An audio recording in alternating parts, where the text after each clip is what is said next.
আসবে সমস্ত মধ্যে হরফ, আর সমস্ত গুণাগুলি কোন দিক দিয়ে আসবে? সব নাম দিয়া হরফের মতো করে বলেন কি দিক দিয়ে আসবে? যদি নুনে সাকিন অথবা তাকবীরের পরে যদি ইকফা হরফ আসে, ইকফা হরফ কয়টা?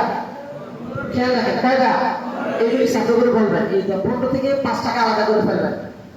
সাদাকাহ কফ গইন জেন, সাদাকাহ সাদাকাহ সাদাকাহ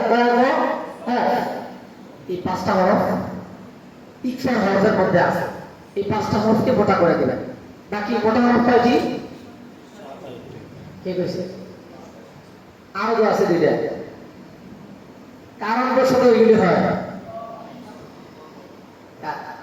এই জন্য 7টা ফিক্সড করা যাবে না। 7টা মোটা হরফ, কিন্তু কারণ বশত যেহেতু ওইগুলি মোটা হয়, ওইগুলি মোটা হরফ।